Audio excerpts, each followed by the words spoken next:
बोलिए श्री शनिदेव भगवान की जय। श्री हनुमान जी महाराज की जय। ओम नमः शिवाय। स्कंद पुराण के काशी खंड में एक वृत्तांत आता है कि छाया पुत्र श्री शनिदेव ने अपने पिता भगवान सूर्यदेव से एक प्रश्न किया कि हे पिता, मैं ऐसा पद प्राप्त करना चाहता हूँ जिसे आज तक किसी ने प्राप्त नहीं किया है। हे पिताश्री, आपके मंडल से मेरा मंडल 7 गुना बड़ा हो, मुझे आपसे अधिक 7 गुना शक्ति प्राप्त हो, मेरे वेग का कोई सामना नहीं कर पाए, चाहे वह देव, असुर, दानव या सिद्ध साधक ही क्यों न हो। आपके लोक से मेरा लोक 7 गुना ऊंचा रहे।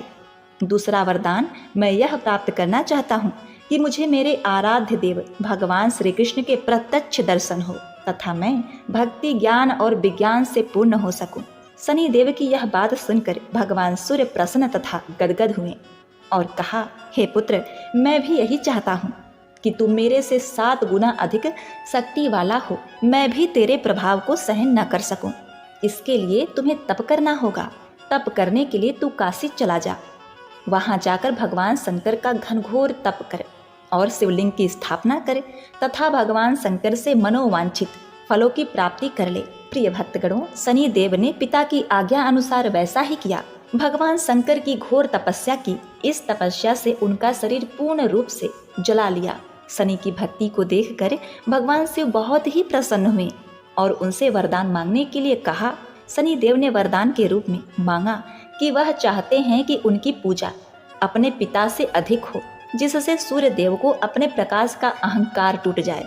भगवान शिव ने शनिदेव को वरदान दिया कि तुम नवग्रहों में श्रेष्ठ होगे और पृथ्वी लोक पर न्यायाधीश के रूप में तुम लोगों को कर्मों के अनुसार फल प्रदान करोगे। इसीलिए आज भी भगवान शिव को न्यायाधीश के रूप में पूजा जाता है और सभी ग्रहों में उनका स्थान बहुत ऊंचा है। प्रिय भक्तगणों, मोक्ष देने वाले एकमात्र शनिदेव जी ही हैं। इसीलिए आज के दिन जो भी मनुष्य इस व्रत को करता है या कथा का श्रवण करता है तो उन भक्तों पर शनिदेव के साथ साथ हनुमान जी की कृपा भी प्राप्त होती है, क्योंकि शनिदेव से परेशान मनुष्य इस दिन हनुमान जी की कथा को सुनने तथा भजन कीर्तन करने से उनकी सभी प्रकार के ग्रह बाधाएं 7.5 ढैया समाप्त हो जाती है और साथ ही शनिदेव जी की कृपा से भक्तों को रोगों से मुक्ति मिलती है, धन, पुत्र, व्यापार में तरक्की होती है, बुरा समय समाप्त हो जाता है। ऐसा हमारे पुराणों में वर्णित है। तो प्रिय भक्तगणों, इससे पहले कि हम कथा को शुरू करें, आप कमेंट में इन प्रश्नों का उत्तर अवश्य दीजिएगा कि भगवान शनिदेव की माता का क्या नाम है। हे शनिदेव, हे बजरंग बली, जो भी भक्तगण इस कथा को सुन रहे हैं तथा हुंकारा भर रहे हैं, उनको सुख, शांति, समृद्धि देना। हे प्रभु, अपने भक्तों का कल्याण करना। तो प्रिय भक्तगणों, आइए श्रवण करते हैं दुख दारिद्र को दूर करने वाली शनिदेव जी की कथा। किसी गांव में एक बहुत ही विद्वान ब्राह्मण रहा करता था। एक दिन रात्रि में उसने सपने में देखा कि एक नीला वस्त्र पहने हुए बहुत ही दिव्य पुरुष उसे कह रहा है कि हे ब्राह्मण देवता, मैं तुझे लगूंगा। अब देखिए, यह सपना उस ब्राह्मण को रोज दिखाई देता। इससे वह परेशान हो गया और दुबला पतला होने लगा। उसका स्वास्थ्य बहुत ही गिरने लगा। एक दिन उसकी पत्नी ने कहा, देखिए जी, मैं आपको कितना अच्छे से खिलाती पिलाती हूँ, मेवा मिश्री खिलाती हूँ, दूध मलाई खिलाती हूँ, अच्छा भोजन आहार पकाकर खिलाती हूँ, फिर भी आप इतने दुबले पतले क्यों होते जा रहे हैं? इसका क्या कारण है? प्रिय भक्तों, उस ब्राह्मण ने अपनी पत्नी से अपना सारा हाल बताया कि मेरे सपने में एक नीले कपड़े पहने हुए बहुत ही दिव्य पुरुष आते हैं। वे मुझे कहते हैं कि हे ब्राह्मण, मैं तुम्हें लगूंगा। अब यही सोचकर मुझे भूख प्यास नहीं लगती, मैं दुबला हो जा रहा हूँ। तब ब्राह्मणी ने कहा, हे पतिदेव, मुझे लगता है कि आपको शनि भगवान दर्शन देते हैं। आपके ऊपर शनि की दशा शुरू होने वाली है, इसीलिए आपको वे सचेत करते हैं। अवश्य ही वे शनि महाराज हैं। अब की बार जब दिखेंगे तो आप उनसे कहिएगा कि आप मुझे सिर्फ 1.25 पहर ही लगी है। प्रिय भक्तगणों, उसी दिन जब रात्रि होती है तो ब्राह्मण फिर से सोता है और उसके सपने में शनि भगवान दर्शन देते हैं और कहते हैं, हे ब्राह्मण, आज मैं तुम्हें लगूंगा। तब ब्राह्मण ने कहा, हे भगवान, यदि आप लगना ही चाहते हैं तो लग जाइए, लेकिन ये बताइए भगवान, आप कितने दिनों के लिए लगोगे? तब शनिदेव ने कहा, हे ब्राह्मण, तुम्हारे ऊपर 7.5 शुरू होने वाली है, मैं तुम पर 7.5 साल के लिए लगूंगा। तब ब्राह्मण ने कहा, क्षमा करो भगवान, इतना भारी तो मुझसे झेला नहीं जाएगा, 7.5 साल बहुत है भगवान। तब शनिदेव बोले, अच्छा 5 वर्ष के लिए लगूंगा। तब ब्राह्मण ने कहा, शनि महाराज, ये भी मेरे लिए ज्यादा है। शनि भगवान बोले, तो ठीक है 2.5 साल का लग जाऊं। ब्राह्मण ने फिर मना कर दिया। तब शनिदेव कहने लगे, 1.25 पहर का लगूंगा तो ठीक रहेगा। प्रिय भक्तों, उसे 1.25 पहर की शनि की दशा लग गई। ब्राह्मण ने नींद से उठते ही अपनी पत्नी से कहा, देखो मेरे 1.25 पहर की शनि की दशा लगी है, तो मैं जंगल जाकर समय बिताऊंगा। तुम मेरे खाने पीने का सारा सामान बांध दो और मेरे पीछे किसी से लड़ना मत, घर में बैठी रहना, बच्चों को भी कहीं मत जाने देना, और इस 1.25 पहर में किसी को गाली भी मत सुनाना। ऐसा कहकर ब्राह्मण अपने घर से जंगल की ओर चल दिया। जंगल में ब्राह्मण एक पीपल के पेड़ के नीचे बैठ गया और हनुमान जी का पाठ करने लगा। 1 पहर बीत गया तो ब्राह्मण ने सोचा बाकी का समय तो रास्ते में ही बीत जाएगा, तो वह वहां से चल दिया। और रास्ते में चलते हुए उसे एक सब्जी मंडी दिखाई दी। उसने सब्जी मंडी में से एक बड़ा सा कद्दू खरीद लिया।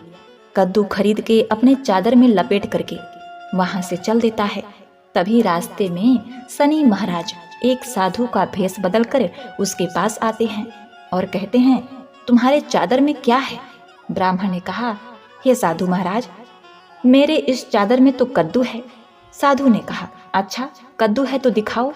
जब ब्राह्मण ने अपना चादर दिखाया तो आश्चर्य, उसमें तो उस राज्य के राजा के बेटे का कटा हुआ सर था।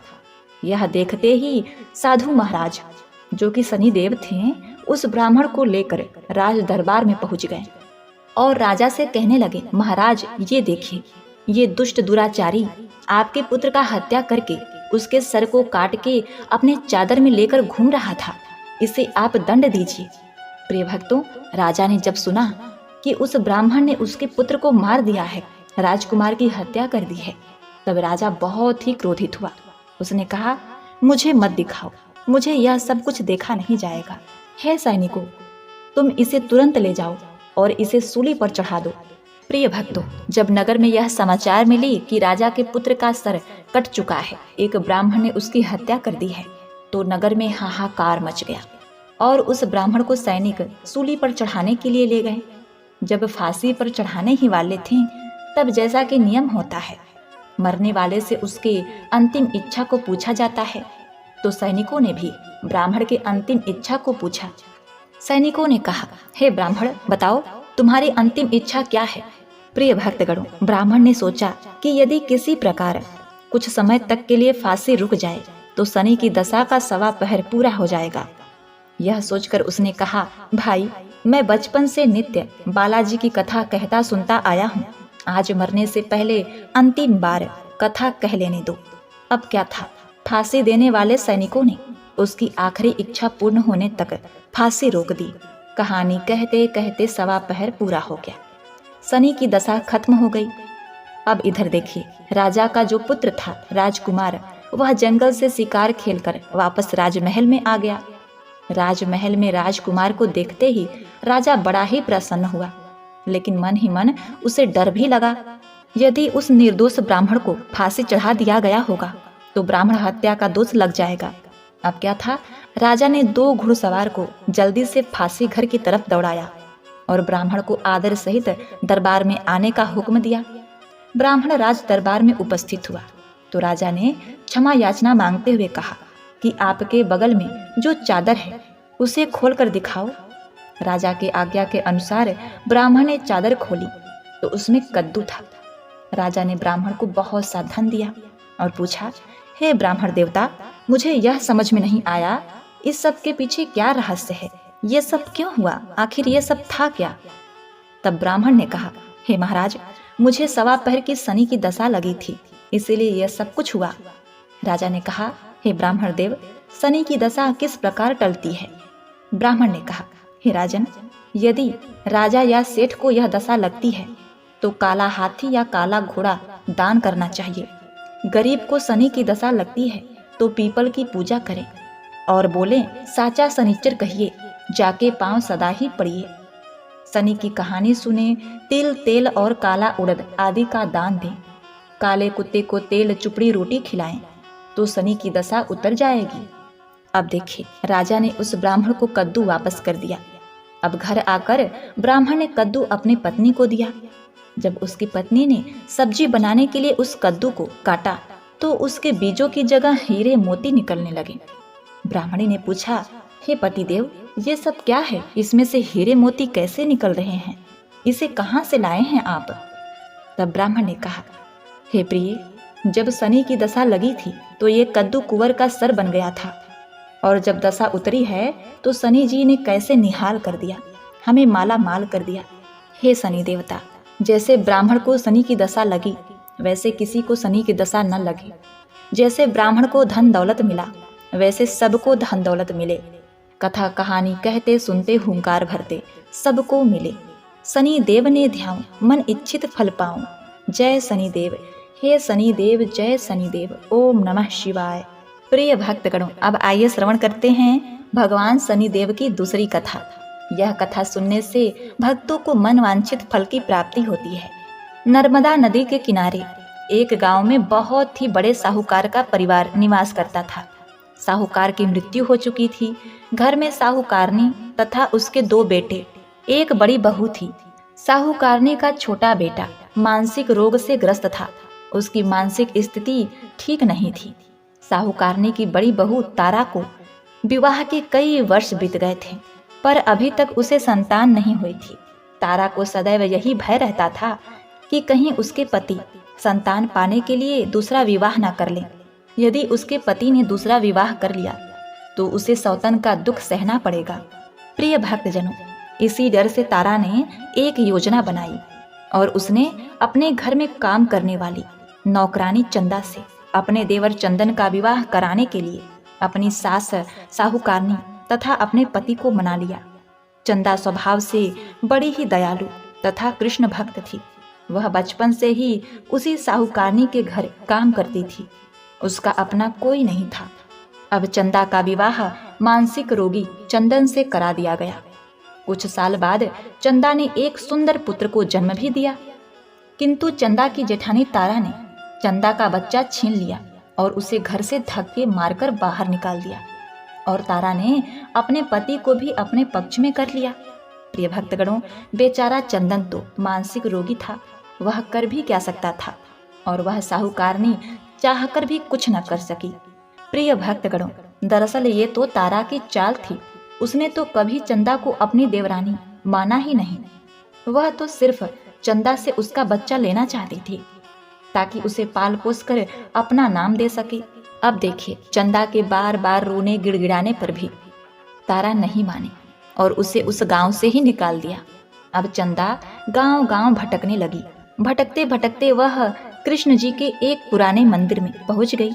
वहीं पर उसने प्रभु से न्याय की गुहार लगाई। वह अपना सर भगवान की चौखट पर पटकने लगी तथा लगातार ओम कृष्णाय नमः मंत्र का जाप भी करती रही। प्रिय भक्तों, उस स्त्री की करुण पुकार न्याय के देवता शनि देव ने सुनी तथा भगवान श्री कृष्ण के आदेश से तुरंत चंदा के पास उपस्थित हो गए और साधारण मनुष्य का रूप धारण करके उसे अपने आप को कष्ट ना पहुंचाने के लिए कहा और कहा कि हे बहन, तुम भगवान श्री कृष्ण पर विश्वास रखो और ओम कृष्णाय नमः मंत्र का जाप करती रहो। तुम्हारा अवश्य ही कल्याण होगा। तुम्हें जो भी दुख है सब भगवान श्री कृष्ण हर लेंगे और शनिदेव की कृपा से तुम्हारा मंगल होगा। यह सुनकर चंदा भगवान श्री कृष्ण के आराधना में लग जाती है। शनिदेव का ध्यान करते हुए ओम कृष्णाय नमः मंत्र का जाप करने लगी। अब शनिदेव एक साधु का भेष बदलकर साहूकारनी के घर पहुंच गए और अलख निरंजन का अलख जगाने लगे। तब घर से बाहर साहूकारनी निकली और उसने भिक्षा देकर उन्हें प्रणाम किया। तब साधु रूपी शनिदेव ने कहा, हे देवी, मैंने सुना है आपके घर में कोई मानसिक रोगी है। मैंने 7 सालों से हिमालय के जंगलों में भटकते हुए बहुत ही दुर्लभ जड़ी बूटी इकट्ठी की है जो हर प्रकार के रोगों को समाप्त कर देती है। यदि आप कहें तो मैं आपके घर के मरीज को ठीक कर सकता हूँ। प्रिय भक्तों, उस साहूकारनी ने कहा, हे महात्मन, अहो भाग्य जो आप यहाँ पधारें। हाँ महाराज जी, मेरा छोटा बेटा जो कि दिमागी रूप से बीमार है, आप उसे ठीक कर दीजिए। आप जो चाहेंगे मैं वो आपको दूंगी। आइए, घर के अंदर आइए। साहूकारनी ने अपने बेटे चंदन को साधु महाराज को दिखाया, जो अब चंदा के चले जाने से बहुत ही दुखी था। साधु महाराज ने अपने कमंडल से जल निकालकर उसे अभिमंत्रित करके चंदन को पीने के लिए दिया। उस जल को पीते ही चंदन बिल्कुल ठीक हो गया। और साधु महाराज ने तारा को भी बहुत समझाया कि वह चंदा का बच्चा उसे वापस कर दे और अपनी गलती को स्वीकार कर ले, किंतु नहीं मानी। वह तो उल्टे ही साधु महाराज को ही डांटने लगी, यहाँ तक कि चंदन के ठीक होने से उससे ईर्ष्या करने लगी। इस बात से रुष्ट होकर भगवान शनिदेव की दशा तारा को लग गई और वह मानसिक रोगी हो गई। उसका एक हाथ लकवा से ग्रस्त हो गया। साधु महात्मा के बताए अनुसार चंदन अपनी पत्नी चंदा को घर ले आया और अपनी पत्नी, बच्चे और माँ के साथ हंसी खुशी जीवन व्यतीत करने लगा। प्रिय भक्तों, तारा को शनिदेव ने उसके कर्मों का फल दिया और चंदा के सिर्फ ओम कृष्णाय नमः मंत्र का जाप करने से उस पर कृपा बरसाई और उसका बच्चा, पति, परिवार वापस मिल गया। उसका पति स्वस्थ हो गया। जय शनिदेव, जय जय शनिदेव, ओम नमः शिवाय। प्रिय भक्तगणों, कथा को समाप्त करने से पहले बहुत ही महत्वपूर्ण जानकारी के विषय में, 7:30 क्या होती है, इससे लोग क्यों डरते हैं। यह सही है कि 7:30 के समय व्यक्ति को कठिनाइयों एवं परेशानियों का सामना करना होता है, किंतु इसमें घबराने वाली बात नहीं है। इसमें कठिनाई और मुश्किल हालात जरूर आते हैं, परंतु इस दौरान व्यक्ति को कामयाबी भी मिलती है। बहुत से व्यक्ति 7:30 के प्रभाव से सफलता की ऊंचाइयों पर पहुंच जाते हैं। 7:30 व्यक्ति को कर्मशील बनाता है और उसे कर्म की ओर ले जाता है। हठी, अभिमानी और कठोर व्यक्तित्व वाले व्यक्ति से यह काफी मेहनत करवाता है। 7:30 के 3 चरण होते हैं। 7:30 का पहला चरण नजदीकी रिश्तेदारों और जातक को प्रभावित करता है। 7:30 का दूसरा चरण व्यापार और गृहस्थी को प्रभावित करता है। 7:30 का तीसरा चरण बच्चों, परिवार और स्वास्थ्य को प्रभावित करता है। भगवान शनिदेव न्याय के देवता हैं। यह कभी भी किसी को ऐसे ही दंड नहीं देते। यदि दंड देते हैं तो उसे उसके साथ बहुत ही बड़ी शिक्षा भी देते हैं। जैसे एक माता अपने पुत्र के गलती पर उसे दंड देती है उसकी भलाई के लिए, उसे सही मार्ग पर जाने के लिए, ठीक वैसे ही शनिदेव कर्म और न्याय के पथ पर चलने के लिए मनुष्य को दंड देते हैं, ताकि वह डर कर आगे ऐसा कार्य न करे और अपने जीवन को सरल और सार्थक बनाए। भगवान शनिदेव तो न्याय की मूर्ति हैं। इनकी पूजा तथा भक्ति करके व्यक्ति धन दौलत से संपन्न हो जाता है, सफलता के नई ऊंचाइयों को छूता है, जीवन में तरक्की करता है, घर में सुख समृद्धि वैभव का आगमन होता है, व्यक्ति का जीवन सुखमय हो जाता है। भगवान शनिदेव को प्रसन्न करने के लिए शनिवार के दिन पीपल के पेड़ के नीचे शाम को दिया अवश्य ही जलाएं और कुत्ते को तेल से चुपड़ी रोटी खिलाएं। शनिवार को जल में तिल डालकर पीपल को जल चढ़ाएं। इससे शनिदेव अत्यंत ही प्रसन्न होते हैं।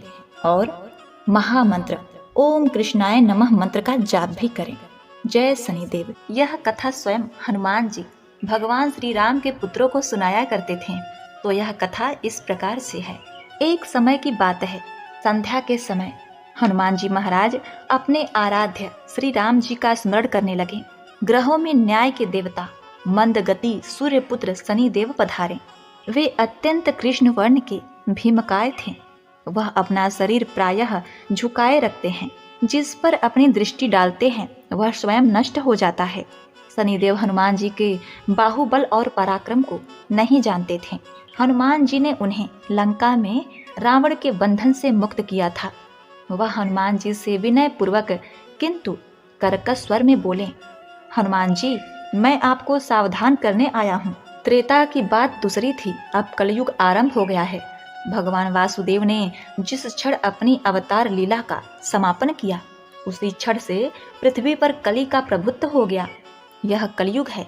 इस युग में आपका शरीर दुर्बल और मेरा बहुत बलिष्ठ हो गया है। अब आप पर मेरी 7:30 की दशा प्रभावित हो गई है। मैं आपके शरीर पर आ रहा हूँ। शनि देव को इस बात का तनिक भी ज्ञान नहीं था कि भगवान श्री राम के भक्तों पर काल का कोई प्रभाव नहीं होता। करुणा निधान जिसके हृदय में एक क्षण को भी आ जाते हैं, काल की कला वहाँ सर्वथा निष्प्रभाव हो जाती है। प्रारब्ध के विधान और प्रभुत्वहीन हो जाते हैं। उनके सेवकों की ओर दृष्टि उठाने का साहस कोई सुर असुर करे तो स्वयं अनिष्ट भाजन होता है। शनि देव के अग्रज यमराज जी प्रभु के भक्त की ओर देखने का साहस नहीं कर पाते। हनुमान जी ने शनि देव को समझाने का प्रयत्न किया। हे शनिदेव, आप कहीं अन्यत्र जाइए। ग्रहों का प्रभाव पृथ्वी के मरणशील प्राणियों पर ही पड़ता है। मुझे अपने आराध्य का स्मरण करने दे। मेरे शरीर में श्री रघुनाथ जी के अतिरिक्त दूसरे किसी को स्थान नहीं मिल सकता। लेकिन शनि देव को इससे संतोष नहीं मिला। वे बोले, मैं सृष्टिकर्ता के विधान से विवश हूँ। आप पृथ्वी पर रहते हैं, अतः आप मेरे प्रभुत्व क्षेत्र से बाहर नहीं हैं। पूरे 22.5 वर्ष व्यतीत होने पर 7.5 वर्ष के अंदर में 2.5 वर्ष के लिए मेरा प्रभाव प्राणी पर पड़ता है, किंतु यह गौड़ प्रभाव है। आप पर मेरी 7.5 आज इसी तरह से प्रभावित हो रही है। मैं आपके शरीर पर आ रहा हूँ, इसे आप टाल नहीं सकते। फिर हनुमान जी कहते हैं, जब आपको आना ही है तो आइए। अच्छा होता कि आप मुझ वृद्ध को छोड़ ही देते। फिर शनिदेव कहते हैं, कलयुग में पृथ्वी पर देवता या उपदेवता किसी को नहीं रहना चाहिए। सबको अपना आवास सूक्ष्म लोकों में रखना चाहिए। जो पृथ्वी पर रहेगा वह कलयुग के प्रभाव में रहेगा और उसे मेरी पीड़ा भोगनी पड़ेगी। और ग्रहों में मुझे अपने अग्रज यम का कार्य मिला है। मैं मुख्य मारक ग्रह हूँ और मृत्यु के सबसे निकट वृद्ध होते हैं, अतः मैं वृद्धों को कैसे छोड़ सकता हूँ। प्रिय भक्तगणों, तब हनुमान जी पूछते हैं, आप मेरे शरीर पर कहाँ बैठने आ रहे हैं। शनिदेव गर्व से कहते हैं, प्राणी के सिर पर। मैं 2.5 वर्ष प्राणी के सिर पर रहकर उसकी बुद्धि विचलित बनाए रखता हूँ। मध्य के 2.5 वर्ष उसके उदर में स्थित रहकर उसके शरीर को अस्वस्थ बनाता हूँ। वह अंतिम 2.5 वर्ष पैरों में रहकर उसे भटकाता हूँ। फिर शनिदेव हनुमान जी के मस्तक पर आकर बैठ गए। फिर हनुमान जी के सिर पर खुजली होने लगी। इसे मिटाने के लिए हनुमान जी ने बड़ा पर्वत उठाकर सिर पर रख दिया। शनिदेव चिल्लाते हैं, यह क्या कर रहे हैं आप हनुमान जी। फिर हनुमान जी कहते हैं, आप सृष्टिकर्ता के विधान से विवश हैं। मैं भी अपने स्वभाव से विवश हूँ। मेरे मस्तक पर खाज मिटाने का यही उपचार पद्धति है और आप अपना कार्य करें और मैं अपना कार्य। ऐसा कहते ही हनुमान जी ने दूसरा पर्वत उठाकर सिर पर रख लिया। इस पर शनिदेव कहते हैं, आप इन्हें उतारिए, मैं संधि करने को तैयार हूँ।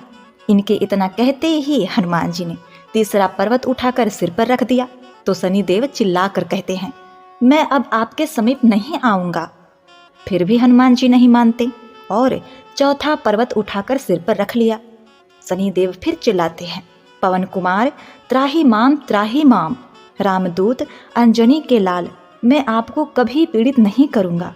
जो आपका स्मरण करेगा मैं उसको कभी भी कोई पीड़ा नहीं दूंगा। मुझे उतर जाने का अवसर दें। हनुमान जी कहते हैं, बहुत शीघ्रता से ही, अभी तो 5वां पर्वत बाकी है। और इतने में ही शनि उनके पैरों पर गिर गए और कहा, मैं सदैव आपको दिए वचनों का स्मरण रखूंगा। अब देखिए, आघात के उपचार के लिए शनिदेव तेल मांगने लगे। हनुमान जी तेल कहाँ देने वाले थे, वही शनिदेव आज भी तेल दान से तुष्ट होते हैं। ओम नमः शिवाय। जय शनिदेव, हर हर महादेव। प्रिय भक्तों, अब आइए श्रवण करते हैं हनुमान जी की बहुत ही पवित्र कथा, जिन्हें श्रवण करने से शनिदेव प्रसन्न होते हैं। अक्सर कई लोगों को यह प्रश्न परेशान करता है कि जब अंगद भी समुद्र को लांघ सकते थे तो क्यों हनुमान जी सबसे पहले लंका गए। आज इस कथा में इस प्रश्न का उत्तर भी है। दरअसल अंगद जी बाली के पुत्र थे, इसीलिए बुद्धि और बल में अंगद बिल्कुल बाली के समान ही थे। इसीलिए अंगद को समुद्र पार करने में कोई दिक्कत नहीं आने वाली थी। अंगद समुद्र को खेल खेल में ही लांघ जाते, लेकिन उन्होंने कुछ संशय को प्रकट किया। उन्होंने यह कहा था कि वह समुद्र को लांघ जाएंगे, लेकिन संभव है कि वो वापस ना आए। लेकिन अब प्रश्न यह उठता है कि आखिर अंगद जी को वापस ना आने का संशय क्यों था। वास्तव में बाली के पुत्र अंगद और दशानन का पुत्र अक्षय कुमार दोनों एक साथ ही गुरुकुल से शिक्षा ग्रहण कर रहे थे। अंगद जन्म से ही बहुत बलशाली थे और बलशाली होने की वजह से अंगद का स्वभाव शरारती हो गया था। इसीलिए शरारती स्वभाव के होने की वजह से अंगद अक्सर रावण के पुत्र अक्षय कुमार को थप्पड़ मार दिया करते थे। अंगद के थप्पड़ की वजह से कई बार अक्षय कुमार मूर्छित हो जाया करता था। अक्षय कुमार ने अपने गुरु से अंगद के बर्ताव की शिकायत की।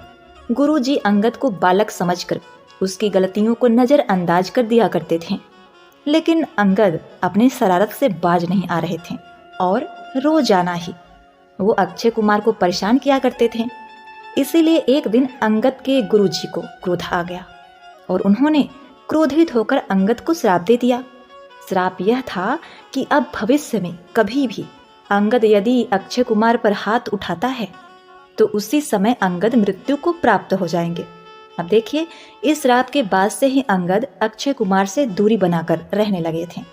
जब वानर सेना माता सीता की खोज के लिए निकली थी और समुद्र को लांघने की बात हो रही थी, तब अंगद को यह संशय था कि अगर वो समुद्र लांघ कर लंका जाते हैं और वहां अक्षय कुमार से सामना होता है तो गुरुजी के श्राप की वजह से उनकी मृत्यु हो जाएगी और राम काज अधूरा रह जाएगा, क्योंकि वह वापस लौट नहीं पाएंगे।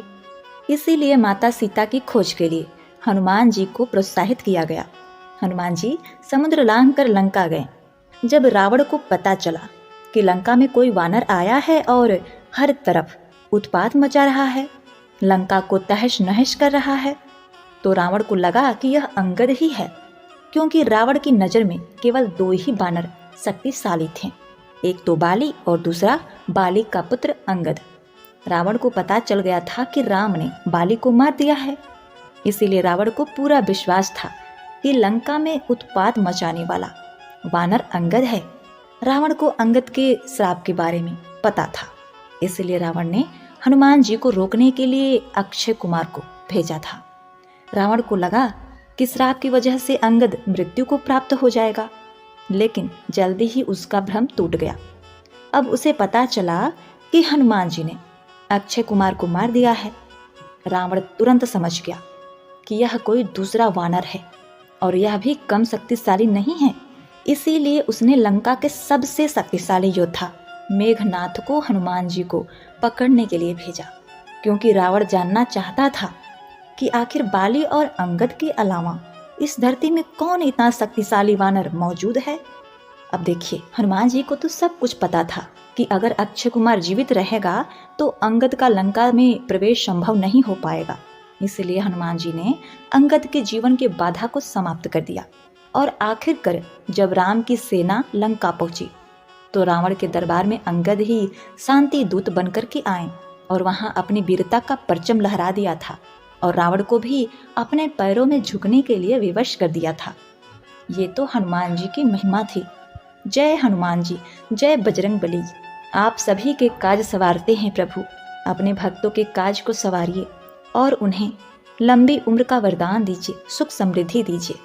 जय जय शनि महाराज, स्वामी जय जय शनि महाराज।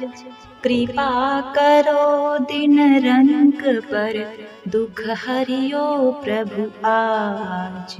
ओम जय जय शनि महाराज। सूरज के तुम बालक होकर जगत में बड़े बलवान, स्वामी जगत में बड़े बलवान। सब देवताओं में तुम्हारा, सब देवताओं में तुम्हारा प्रथम मान है आज। ओम जय शनि महाराज। विक्रम राजु को हुआ घमंड फिर अपने श्रेष्ठन का, स्वामी अपने श्रेष्ठन का। चकनाचूर किया बुद्धि को, हिला दिया सरताज। ओम जय शनि महाराज। प्रभु राम और पांडव जी को भेज दिया वनवास, स्वामी भेज दिया वनवास। कृपा होए जब तुम्हारी, स्वामी कृपा होए जब तुम्हारी, बचाई उनकी लाज। ओम जय शनि महाराज। सूर संत राजा हरिश्चंद्र का बेच दिया परिवार, स्वामी बेच दिया परिवार। पात्र हुए जब सत परीक्षा में, देकर धन और राज। ओम जय शनि महाराज। गुरुनाथ को शिक्षा भासी की, मन के गर्वन को, स्वामी मन के गर्वन को। होश में लाया सब कालक में, फेरत निगाह राज। ओम जय शनि महाराज। माखन चोर वो कृष्ण कन्हैया, गयन के रखवार, स्वामी गयन के रखवार। कलंक माथे का धोया उनका, कलंक माथे का धोया उनका, खड़े रूप विराज। ओम जय शनि महाराज। देखी लीला प्रभु आया चक्कर, तन को अब न सतावे, स्वामी तन को अब न सतावे। माया बंधन से कर दो हमें, भव सागर ज्ञानी राज। ओम जय शनि महाराज। मैं हूँ दीन अनाथ अज्ञानी, भूल भई हमसे, स्वामी भूल भई हमसे। क्षमा शांति दो नारायण को, क्षमा शांति दो नारायण को, प्रणाम लो महाराज।